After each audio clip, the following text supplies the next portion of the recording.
It's okay, it takes time. I know Welcome back to Strong, everybody. I'm so excited to bring another incredible guest. Today, we're zooming around the world and joining Rachied in the Netherlands. Welcome to Strong. It's so great to have you here with us. Thank you so much for having me. I'm so incredibly excited to be talking to you. And I'm just really, really honored that you're here and you're going to be sharing your life story with us, Rachied. I want to take you backwards in time to, I mean, you're 24 right now, so we're not going to go too, I mean, we can't go too far back. You're such a young man as it is. You're a blogger, a vlogger, a speaker. You talk about mental health and you want to be helping the younger people around the world. Why? Why is this something that's important to you? And why do you want to be spending your time talking about Uh, mental health? yeah, that's a really good question. Well, it's all started at an early age for me. I've been through a lot in my life. For example, I've been bullied at preschool. I've been closeted for over 21 years out of my head.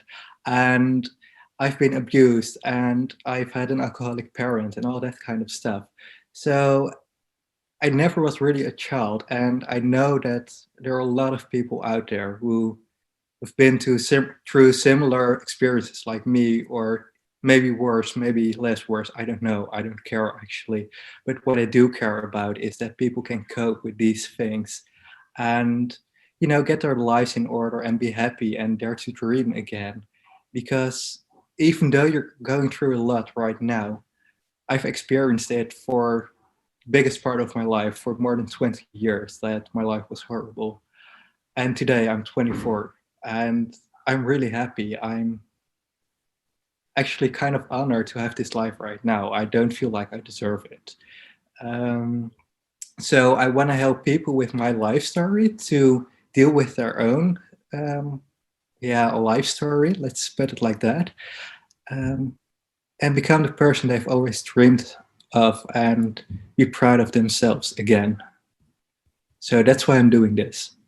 That's really incredible. And I know there's many people out there that use their life experiences and they want to help others, going through either similar challenges, like you said, or just helping people to understand that sometimes things can happen in our life and we want to make sure that we get past those struggles and the trauma.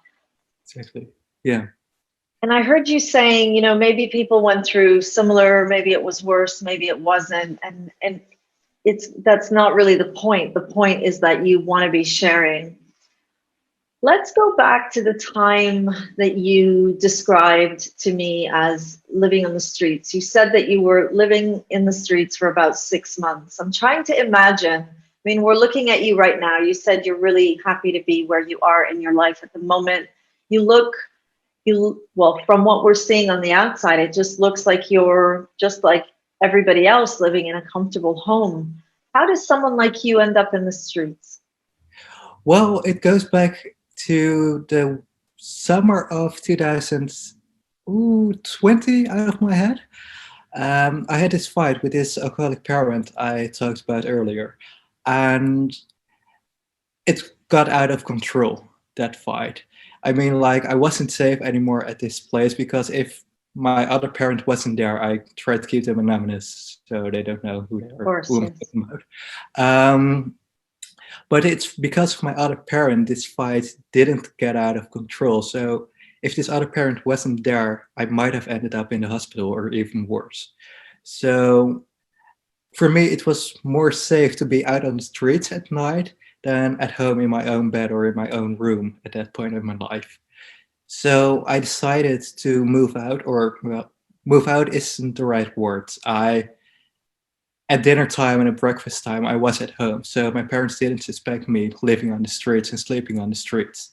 At the time, at 10 o'clock in the evening, I went out and I went to the park or with my cars to an abandoned parking place or whatever to spend the night there. And at daytime, I was always working, studying.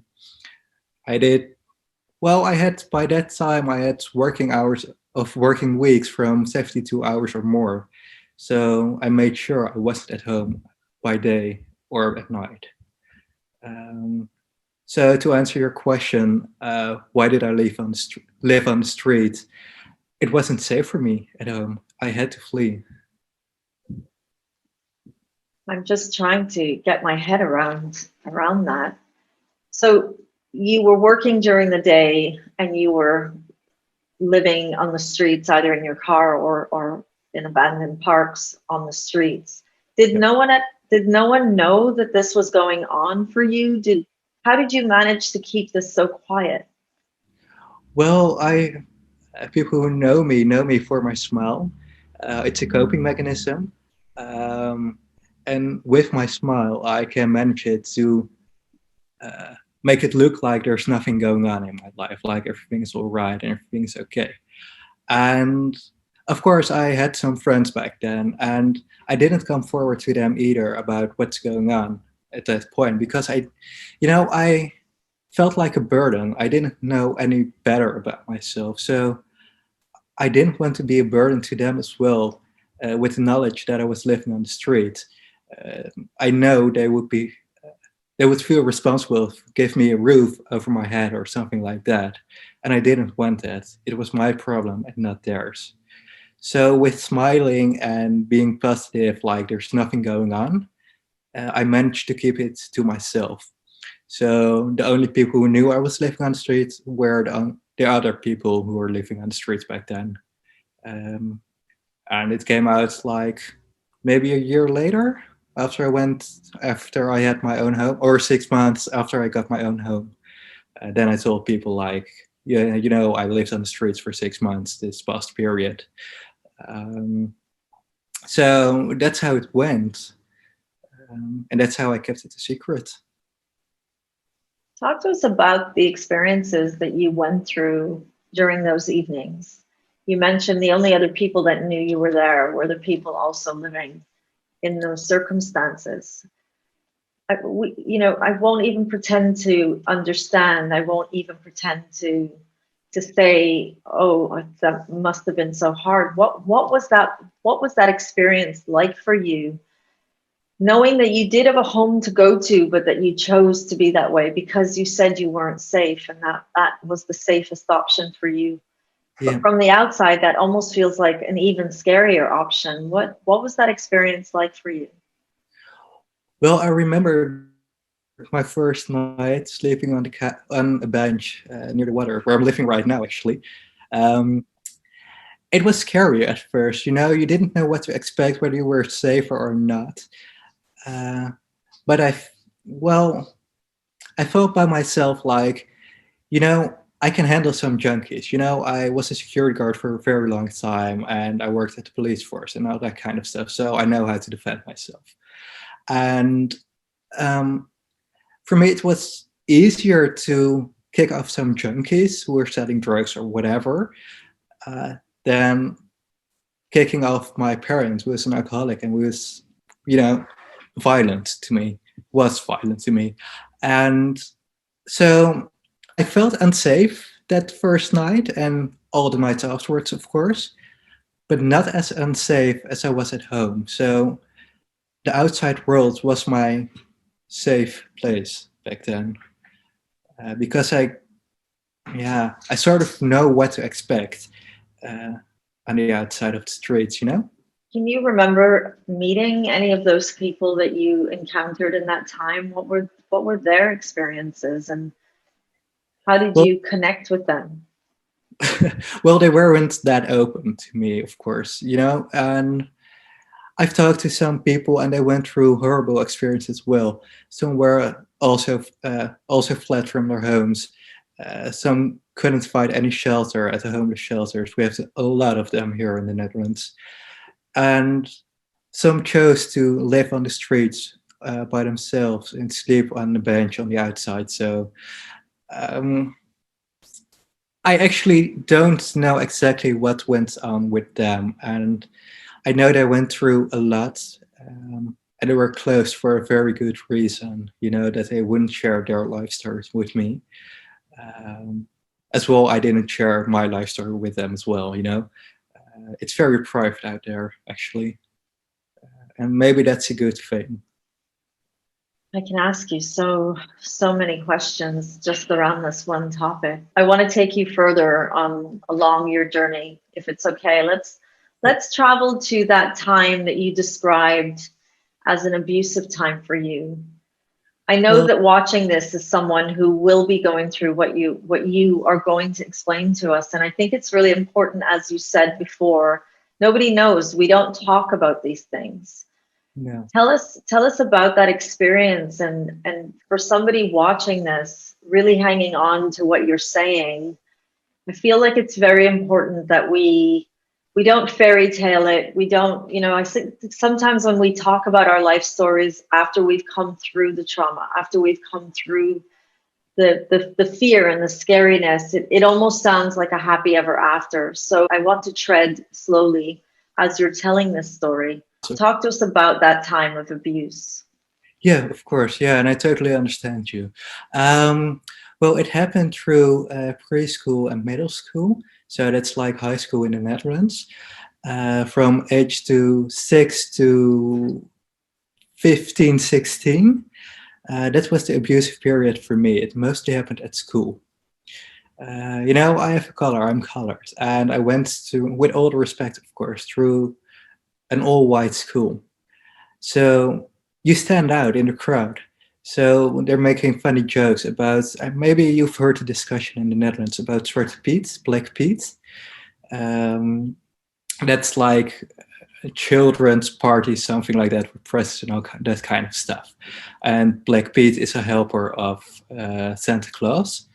Um, and people were calling me names like Black Pete, that I'm Black Pete because of my skin color, so nothing I could help. But I used to be very skinny as well when I was younger. So they picked on me on my weight as well. So like I don't blow away in storms, or I wouldn't break in half, and that kind of stuff. And that's what it started with when I was 6 years old, I guess, or five maybe. Um, that was the first part of the mental abuse at school. And from the age from 6 or 7, it started to the physical harm, or the physical abuses. Sorry. Um, that's when the children get more stronger and all this kind of stuff. And I was never strong, I didn't do any sports. I just went through with my life. I was a very quiet and shy kid. And well, they saw me as an easy target because I didn't run away or I didn't say anything back, because I didn't know how to stand up for myself as well. So, um, well, when I was 7, and it was the first or second week of that school year, they started following me to the bike shed where I had my bike stalled. And when the teachers weren't looking and the parents went away, they waited for me and they started kicking me without any reason at all. And they were calling me names again, like Black Pete, and that I was skinny, and that I was that I had anorexia, and all that kind of stuff, and that I had to die, and that I'm nothing worth, and that I'm worthless. Um, you can't think of it, and they've called me that, and that's really difficult to go through that as a child. You're still in your your uh, your development as a person and as a child as well, and you can't do that properly because you're not safe at school and not safe at home, because I was living with this alcoholic parent back then as well. Um, so without any reason, they kicked me, they called me names and all that kind of stuff. And at physical education, it became worse. Dodgeball. So we had to throw balls at each other. So on purpose, they threw those balls really hard at me. These were very firm balls as well.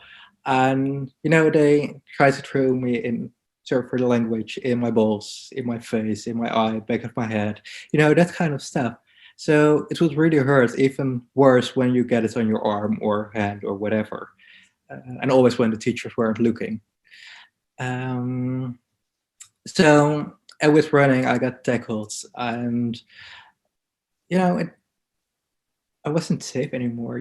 I got home with all kinds of bruises from school, and I had to hide them from my parents. Um, it's really difficult, and you just don't know who you are anymore, whether you're something worth who you are, what you can do and what you can do. And it's like it destroys your self-esteem, and you don't want to do anything anymore. It went so bad that at the age of 10, I became suicidal as well. And I remember myself doing 3 attempts uh, where I almost succeeded, where I almost succeeded in those attempts. Um, Fortunately, I didn't because I'm still here. Um, but can you imagine at the age of 10? And I don't want you to feel sorry for me, but that's what happens to lots of other children right now. And I think it's really important that we as adults and with our platforms and social media and whatever, that we make ourselves visible for them and give them hope. Because that's what I needed back then, hope that everything would be all right eventually, and that I am somebody. And I want to give that to those children right now, and as well to older people, to adults or teenagers or whomever. I don't. It doesn't matter. Um, Everybody was going through something like this right now because abuse leaves enormous scars, and they don't go away. They won't. Rashid, I'm trying to understand. I know that you explained the bullying that you were going through at such a young age, and I know that you were going through difficulties at home as well. What I'm trying to understand is where the idea of trying to end your life at 10 came from. Was it something that you had heard about, something that you had seen? I'm just trying to imagine where this concept came to life for you at such a young age. Yeah, that's a really good question. Well, back then I didn't know it was called suicide. I had no idea. I just wanted to end my life. I didn't want to go through this anymore. I just wanted to end it, and I had no hope. I saw no future. It's like when you're when you're at that point in your life, at that age, it doesn't matter where you get ideas. I have never seen anything about it or read about it, or even know what suicide was. I just saw this nice in the kitchen. Maybe that wasn't the best example. I'm sorry, but and I saw stuff that could hurt me and could end things for me as soon as possible. And I'm not gonna lie, I tried it and I failed. But yeah, where came the idea from? Yeah, I just didn't want to go through this anymore. And I just did nobody at home see what was going on? Was there no sign that a 10-year-old was struggling with wanting to be safe at school? Did nobody come to support you at that time? No, not really, no, because I had to learn to survive at a really early age already. So I was really good at hiding my suffering at that point. So I didn't share it with anybody. At a later age, after my last suicide attempts, I came clean to one of my parents and they transferred me to another school. So I should have come clean about it earlier. And that's what I can highly recommend anybody who's going through this right now, to talk to somebody about this. Anybody can help you.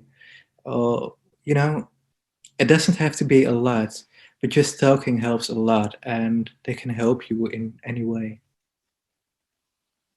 Talk to me about what it's like growing up in a home with alcoholism.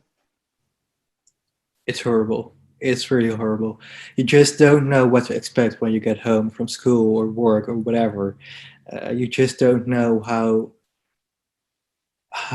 your alcoholic parent is. Will there be fights? Will there be laughter? Will there be,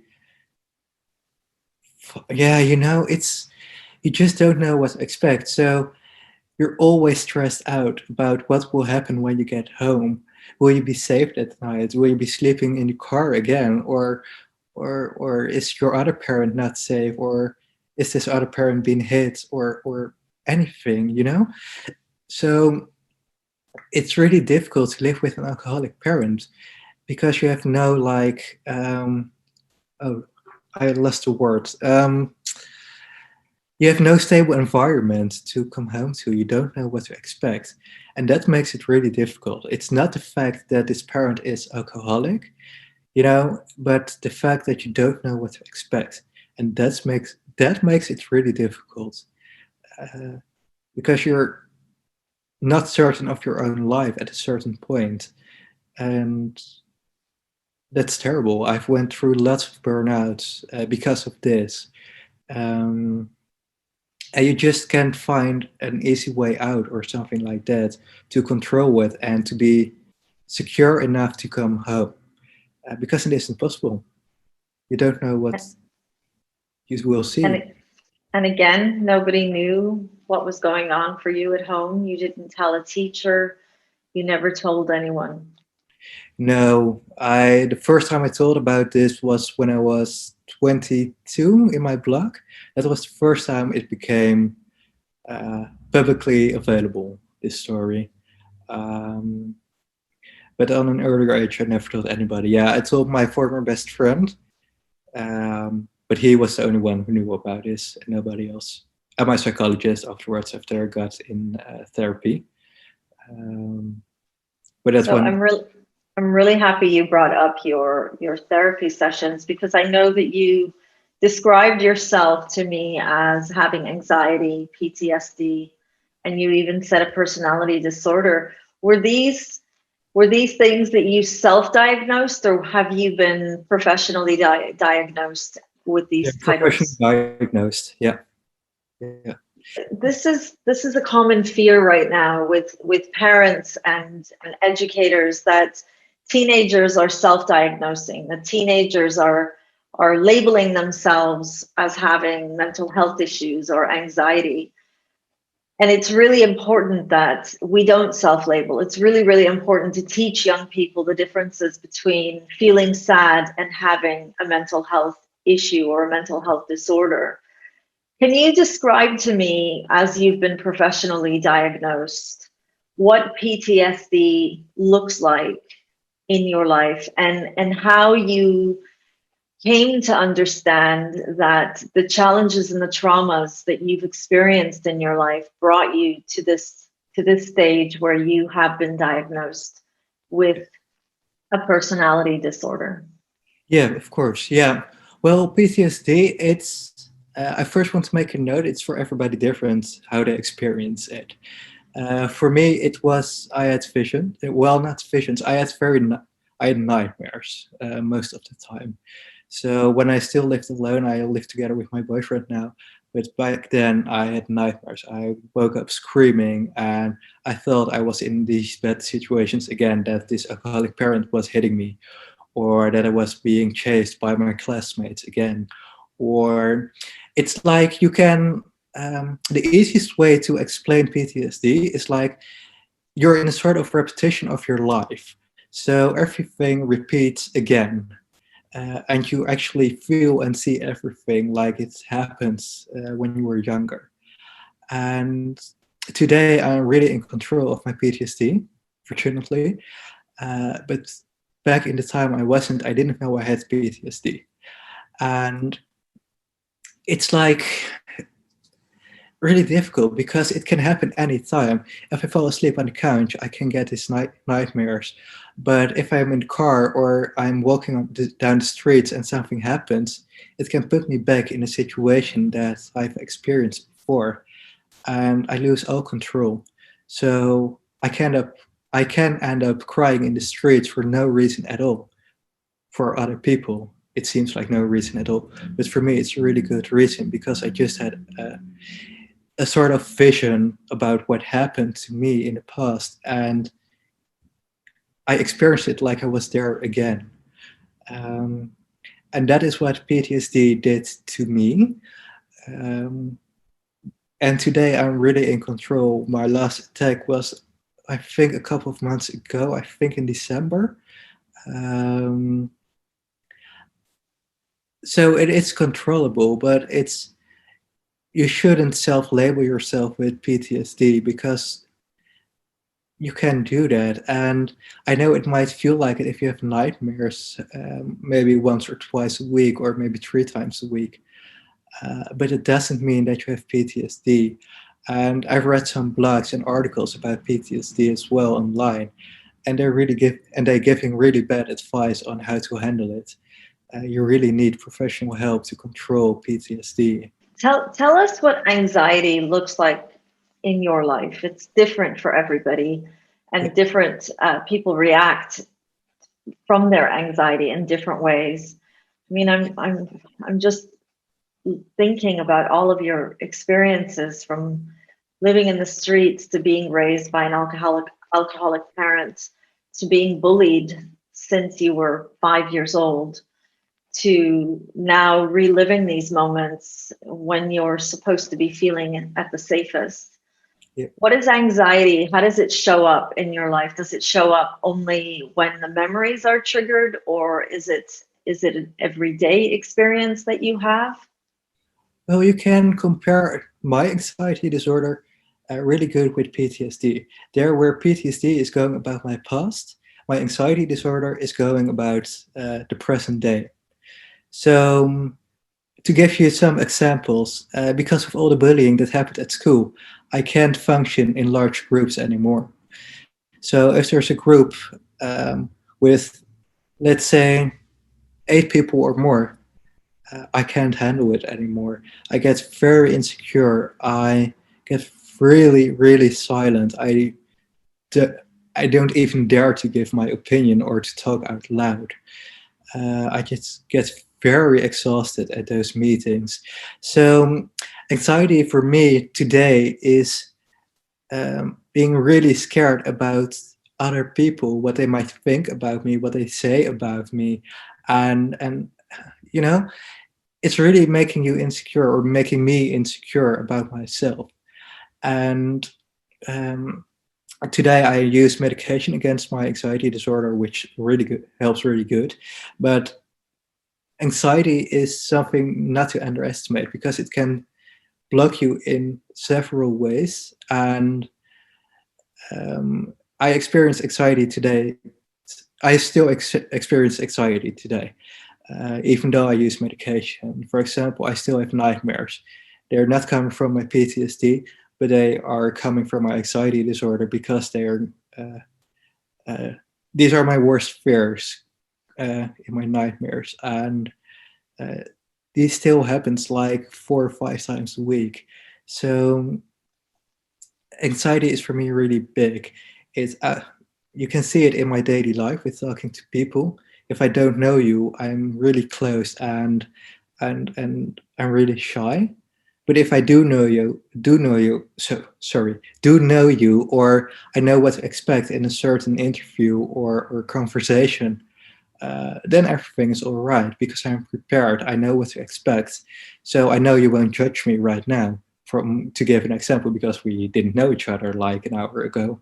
Um, so um, I just need really, I need a lot of time to prepare myself. That's what anxiety means to me.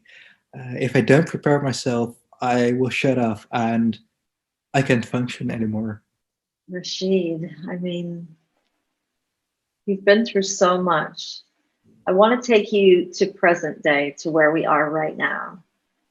You're currently studying HR management while also working as a policy advisor with the Dutch government. Yep. And you're an advocate for the LGBTQ community Yes. in the Netherlands. How does that feel like? I know right at the beginning you told me you almost feel like you don't deserve the life you have right now. You feel really blessed to be living this life. Yep. But have you ever really stopped and thought, what a journey, what an experience of life You described it as losing your childhood, and here you are at 24. How do you do it? How do you become a role model and believe in mankind and believe in kindness and believe in helping people after you've been through so much trauma and people that you trusted at a young age as you've grown through your life mistreated you? How do you find it in you to still want to be kind and helpful? This is a really good question. Why? Why on earth would I do this? Um, well, it's because I think nobody deserves to go through what I went through. And like I said before, I don't want people to feel sorry for me because it happened, it's in the past. And for other people, it's their daily routine right now. And I want to help those people because I know how it is to feel like you're all alone and nobody is there for you, and you're the feeling that you're worthless, and nobody deserves that feeling. And that motivates me to work on inclusion, like as policy advisor for the Dutch government, but also for the LGBT community here in the Netherlands, but also as a public speaker and blogger, to share my story, because I think I can help people with my life story, to give them examples what happened to me and how I dealt with it. This is what I as well also do on my Instagram account. I give examples of what happened to me in my past, and I give advice how I overcame it or how I'm dealing with it right now. Just to give people some guidance, I guess, and some tips and advice on what might help for them. Like, I don't write a rule book. I don't say you have to do this and you will be cured. No, I don't. But I can only think with other people and give them advice what worked for me. And, I can't say I enjoy talking about my life, of course, but I know it helps people. And that's the greatest gift I can receive right now, to help always only like one person. I'm happy to help this one individual to cope with their lives and with everything that's happening. So that motivates me to do this. And I don't call myself a hero, but I just, I want to be there for them. And yeah, that's why I do this, to give people hope. And it's not for my own benefit at all. I'm happy with my life right now, and I want other people to have their lives how they deserve it. You mentioned when you were 10 that you didn't see a future and that you didn't want to live. Yeah. How do you feel right now when you think about the future? Very positive, actually. Yeah, it's really different. It's like a 180 degrees turn. I see a really bright future for me. I've two amazing cats and an amazing sweet boyfriend right now in the other room. And I see my life spending together. And I've almost got my bachelor's degree, and I have several job offers right now. And I see my life happening. I see myself living on some kind of farm with all kind of rescued animals from slaughter. I'm a vegan, and I wouldn't mind doing that, and I see it happening. If you had asked me this like 14 years ago, I couldn't answer it. I would be happy to survive through high school. Um, so that answer is really different now. So I see a really bright future for me, and I hope in this future I can inspire and motivate and help lots and lots of people with my story. Because the story is already written. I just have to tell it, and help people with it. Who do you see when you look in the mirror, Rachid? Today I see. I've never really thought about this. It's a really good question. I see a confident guy looking back at myself who knows what he wants in life and how to get it. And that's what I see in the mirror, just thinking really quick right now.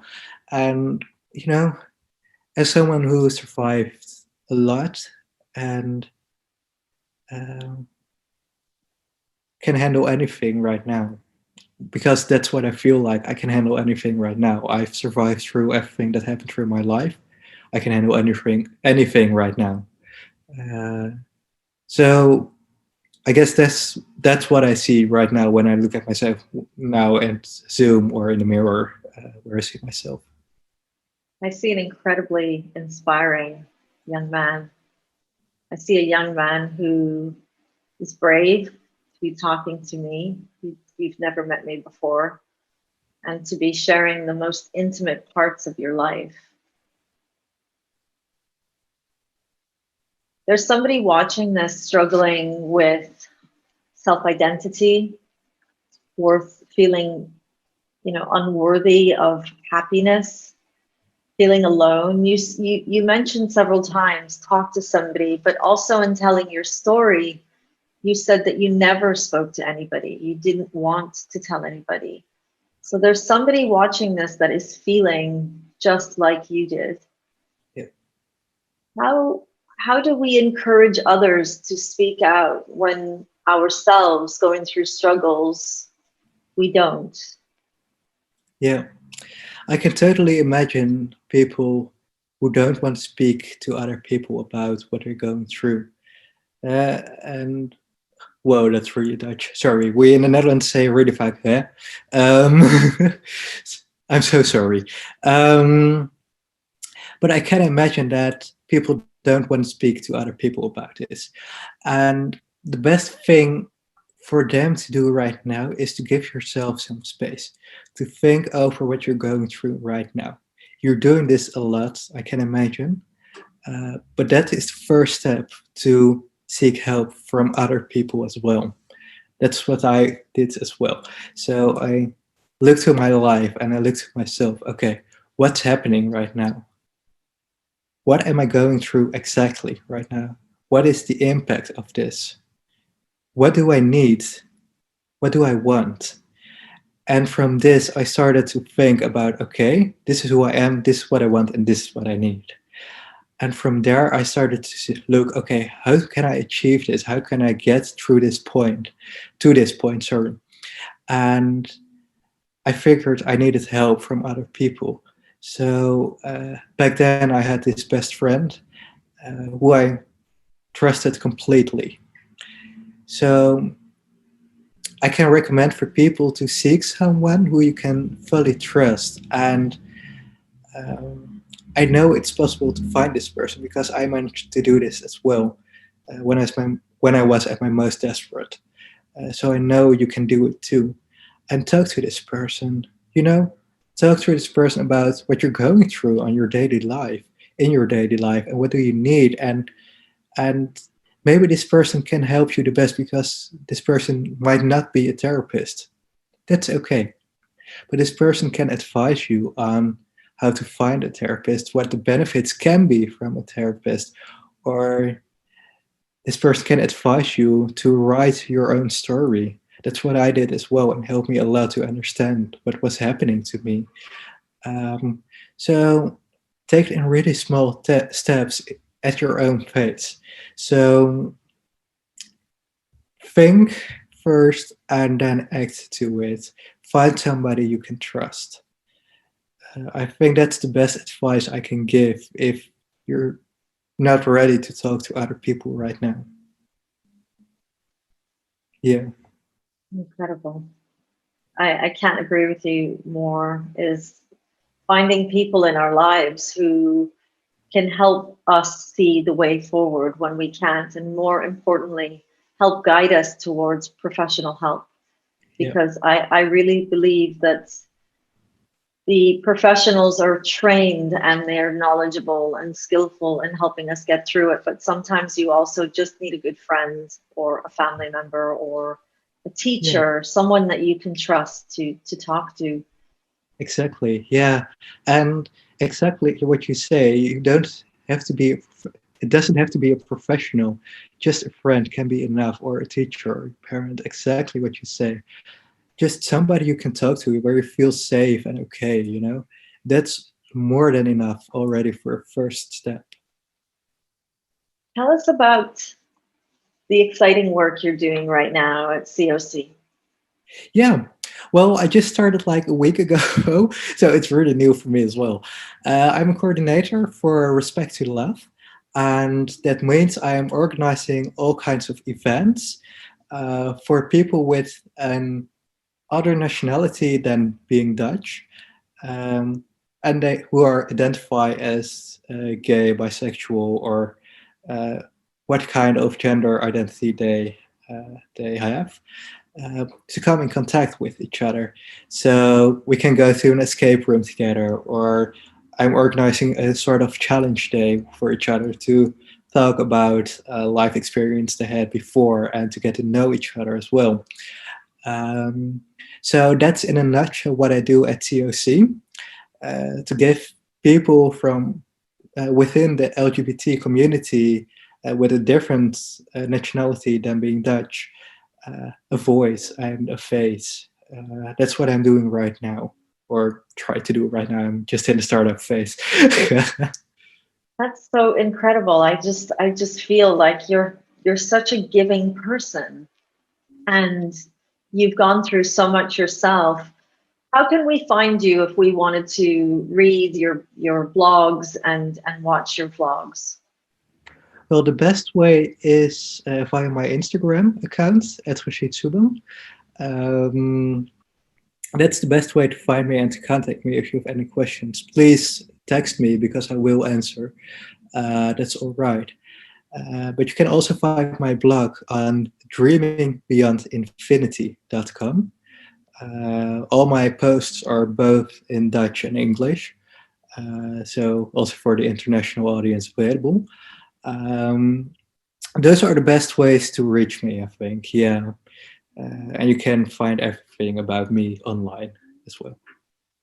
Rashid, I can talk to you forever, but I am really conscious of your time. And just before we say goodbye, what do you do when nobody's watching? Most of You're on all the time. You're helping so many people. You're so busy. You're so busy giving. What well, do you do when you're not giving all this kindness to everybody? honestly, sleeping. I'm a really sleepy person. I really like to sleep.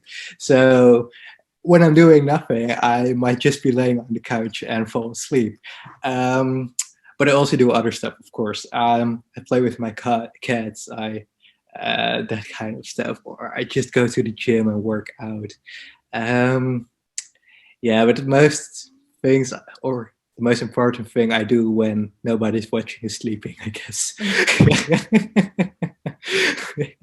Incredible. One of my favorite pastimes as well. I can Rashid, imagine. thank you for being with us today, and Thank you. thank you for bringing your kindness to the world. I think that people like you are just so inspiring, not because you have a story to tell, but because of how you've lived your story and you're consciously deciding that you want to continue and that you want to be helping others. And I think that is just the most incredible human experience we could ever have, is the kindness and the giving and the understanding, which is what I think is really at the core of why we are living in this human existence. So thank you for being here, and thank you for sharing your story. Thank you for having me, and thank you for giving me a chance to share my story with you. I hope I can help somebody, I anybody. believe you are helping so many. And it's Thank so you. incredible to bring the Netherlands to #strong. And I'm just so excited to be able to have the technology to do that with you today. And that brings us to the end of an incredible conversation. Today, we were speaking with Rashid, who's currently living in the Netherlands. And he was talking to us about the experiences of his life from as young as 5 years old. He struggled with bullying at school, growing up with an alcoholic parent, living in the streets because it felt safer than going home, and his aftermaths with struggles of PTSD and being professionally diagnosed. But here he is today, sharing his story and giving back to communities in the Netherlands and around the world, using his vlogs and his blogs to support others that may be going through similar challenges. Thank you all for coming, and we'll see you all next week with another guest here at Strong. Just know you're not alone. I want to tell